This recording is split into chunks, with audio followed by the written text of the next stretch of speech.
then a couple examples of necromancy that I've touched on in World of Darkness. Some pretty basic ones, that being the Chakravanti for Mage the Ascension, or La Sombra. And La Sombra is the closest so far, because today we are going to talk about the true necromancers, instead of playing around with spirits and ghosts, touching on the other flavors of undeath and necromancy. The clan we're talking about today is Hecata, kinda, technically. Clan Hecata has a very, very detailed history. So much that I'm going to split this up into 3 parts, because otherwise I would be doing a absolute fast forward of 3 separate clans throughout the game's history. Personally, that sounds like a disservice, because reading through all of it, they're all individually cool and interesting, so I want to talk about each of them. So part 1, we're going to be talking about Clan Cappadocian, a clan that appears in Vampire the Dark Ages, a game that takes place around like the 12th century. And the next 2 videos I cover are going to be on Clan Giovanni and then Clan Hecata. Clan Hecata being what we have currently in 5th edition Vampire. The story of Clan Cappadocian, quite honestly, is like the story of their antediluvian. It's one of these clans. As the antediluvian, Cappadocius was insane. This guy is nuts in a really cool way, because stories go about how his embrace actually happened. He was a priest before anything, he was a mortal religious man, and then he was embraced. However, it's told the embrace went poorly. Cappadocius was always really into dead things, which made him creepy and weird and like no one liked him, but he was always really fascinated with the dead. So when he died in the embrace, that moment of death before you're brought back as a vampire, he found himself in the underworld, where spirits were grabbing him and holding him down because they didn't want him to go back up and receive that curse of Cain. Stories say that part of his soul remained in the underworld, and so the embrace was botched because he wasn't complete, he wasn't whole when he became a vampire, which is a big reason why he looks so awful. Cappadocius has the appearance of a corpse. He is pale, he is gaunt, he is sickly looking. It's really clear he's dead because it seems like the incomplete soul opened his body up for actual decay. And now with Unlife, he got way more into dead things, way more into necromancy. So much that he was really separate from vampiric politics, especially around like the Second City and all that. He seems super separate, even to the point where I don't believe he took place in the killing of the second generation, because the actual bane for Clan Cappadocian is that undead appearance. They look dead, taking after the appearance and the botched embrace of their like antediluvian, which that trait passed itself down. It is really not said at all that this was a curse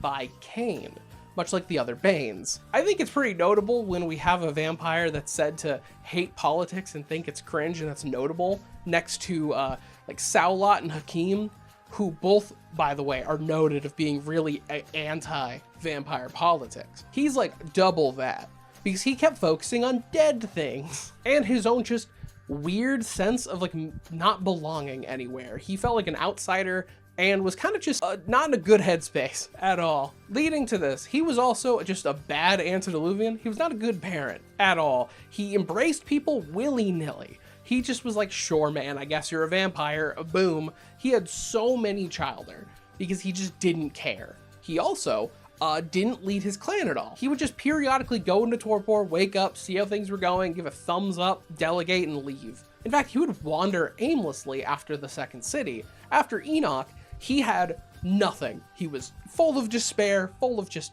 self-loathing. He had no idea what to do. He felt aimless and lost, a monster in a world with no purpose, until eventually he found God. There are 2 stories of his actual turning to religiousness. He was always religious because, like I said, he was a priest. But the very important part of Clan Cappadocian is that they became Christian. There are 2 stories of this. The first one is a bit more extravagant. As it goes, he was full of despair, lost, just depressed as shit. And so using Protean, he sunk into the ground for an undetermined amount of time, but a date the actual clan book gives is 33 years underground just moping. This is a tidbit for me personally, not to get all weird numerology kind of shit, but the number 3 is actually super important in the Bible because the Trinity. So like the 3 pops up a lot, but while he was depressed and inside the ground, he said he was met by an angel. The angel came down and said, "You are destined to quest for the answer." He said, I am not strong enough. I'm too weak. I can't do this. But then the angel said, I will make you strong, and filled him with like radiant energy, like the burning power of faith. And he burst out of the ground and then promptly murdered a bunch of merchants that were nearby. That might raise some eyebrows, the idea of the answer. What is that? Well, it's very Hitchhiker's Guide, because the answer is the answer to the riddle, the great riddle of life. It has something to do with life and death, especially the short cycle of life and death, what comes after death. The problem is, Cappadocian doesn't know what the question is, so it makes solving the riddle hard. But after this angel revelation, he went out again, and he actually stumbled across a lone Jewish man in a tent. Still searching for the answer between life and death, he came in and promptly threatened this Jewish man to where he said, I'm not scared. Well, I am scared, but I put my faith in God. I know God will protect me if I need protecting. This was like the right answer for Cappadocian. He heard this and he's like, all right, bet. Cool. I'm not going to kill you then. And he left. And it was shortly after this that Cappadocian embraced Christianity whole hog. He heard about it and was super down into it. In fact, it is the Cappadocian vampires that are responsible in the world of darkness for spreading Christianity so far westward. They did a lot of work, pushing out building temples, monasteries, churches, just converting people, spreading the good word vampirically. In fact, like the city Cappadocia, where clearly they get their name from in Turkey, this was like one of the early cities that was like a safe haven for Christians. That was a promise of Clan Cappadocian. You were Christian, you would get a form of protection. You were safe. You had a place to go. Even more, in Turkey, they actually set up a monastery known as Ereses, a name that should be familiar if you've heard about the Ereses fragment or have watched my Cain video. You should watch that. I love this video. I'm very proud of it. That is the same Ereses, because the book, the Ereses fragment, the source book, is written like in the narrative device that was given to a Cappadocian. Ereses was a huge monastery. They stole it. They took it because there was a Malkavian set up. He was using it as a place to feed, so they didn't like this. They found this pretty sacrilegious, so they killed him, all in a way that's very respectful to the church. It's hallowed ground. They're not going to spill blood there, but they did murder the Malkavian and then build a much deeper, bigger temple inside of it, as in like a giant mountain complex with huge chambers, hallways, big ass tombs and libraries. It was able to fit a fuck ton of people. This level of like Christian expansion is justified in an interesting way because, like I said, Clan Cappadocian, they look awful. They look like corpses. They are inherently not going to be very social. That is the in-rule penalty they get. They have worse social attributes because you're talking to a corpse. So a lot of them actually set up in like isolated religious communities, places that weren't going to majorly question their appearance. They had big stakes in the church, but they could never like move up in the Vatican or whatever, because obviously if the Pope was a corpse man, people would be pretty iffy about it. People wouldn't like it. But if you have some vampires up in a monastery in the mountains, less people are going to question it. Even though Cappadocius at this point was not a good leader, things seemed pretty good. Like on the up and up for this clan, they were going to prosper. However, things went out of hand and Cappadocius snapped just a little bit because they had this setup of protecting Christians. They were a vampire clan that was not inherently brutal to their citizenry. That was like the stated point of it.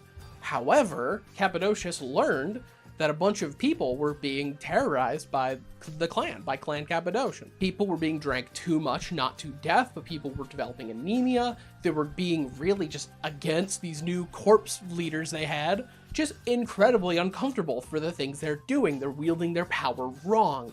And in Cappadocius' eyes, they're not serving God well enough. They're not following his rules. So he called a big meeting. In Ereses, every winter solstice, there was a big clan meeting. Everyone would attend. So he called this very important one, a event that would be known as the Feast of Folly. Came in there with everyone. It is noted 12,000 vampires were in attendance. Like I said, he embraced a lot of people. And back then, embracing rules were a bit more lax. When everyone was gathered, he asked a couple of questions, like, are you serving God? Are you searching for the answer? He asked them these basic questions, and those that couldn't answer properly were sealed in heresies, a giant millstone locking them in, just letting them slowly reach final death as they starved. An event that horrified a lot of the other clan members, especially the ones that didn't make it. There were a good number that didn't make their way back to heresies in time, and they heard, oh, like our antediluvian killed a lot of people, oh no.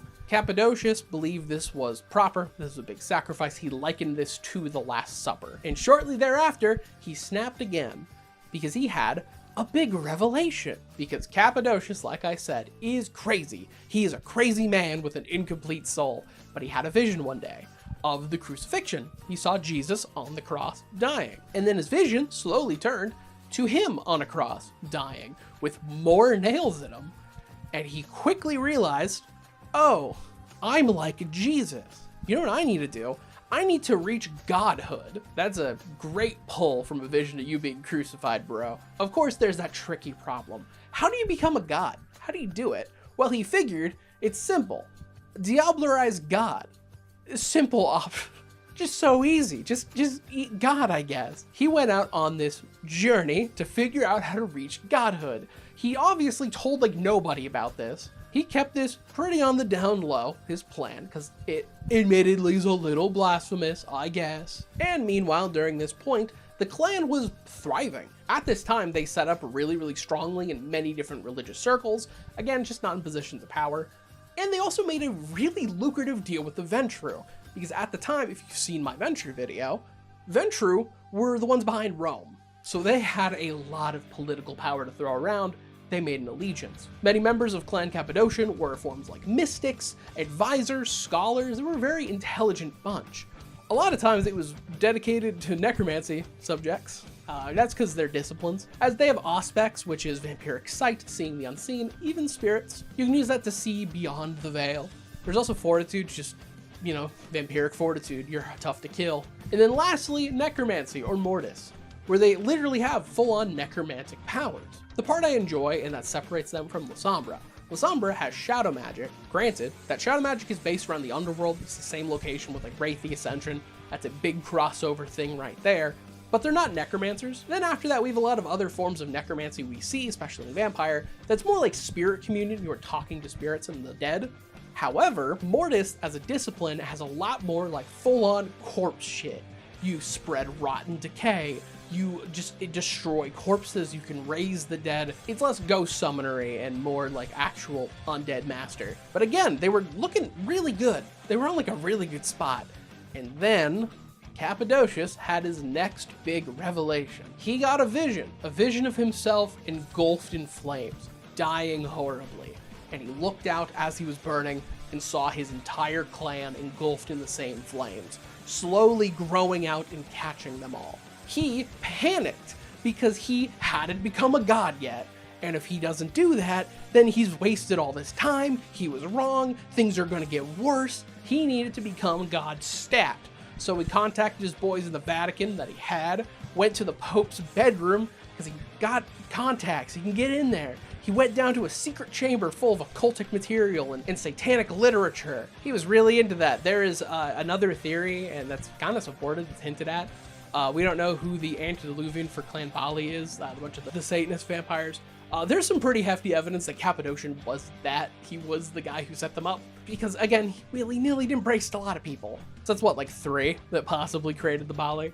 But he was reading all these cool magic tomes, and at the same time, he put out a missive with one of his most trusted boys, saying, I need you to tell my revelation to the entire clan. Tell them I've seen these visions, that I think I'm gonna become God, and that everyone's gonna die. A terrifying revelation. Clan Cappadocian, when they got this message, were horrified because, oh my god, that is horrific blasphemy. But they kind of had to make do because part of the revelation that said, you're all gonna die. So, when you actually get to play Clan Cappadocian in the Dark Ages of the setting, they are really morose, kind of fatalist, because they're just waiting for Judgment Day. They know it's going to come, they just don't know when. But we do, we know when it came, 1444, because Cappadocian made one big mistake on his journey to become God. He embraced Augustus Giovanni. And that is a man we will talk about next time. So yeah, that's gonna be it until I talk about Clan Giovanni. I want to thank my channel members who make all these videos possible. I'm super appreciative. Thank you so much. Big shout out to my top tier channel members, that being Robbie Beckmeyer and Czar Shadow. Absolute legends, both of you. Thank you so much. But yeah, like, comment, subscribe, share the video around. I don't know, mention whatever you want in the comments. See ya.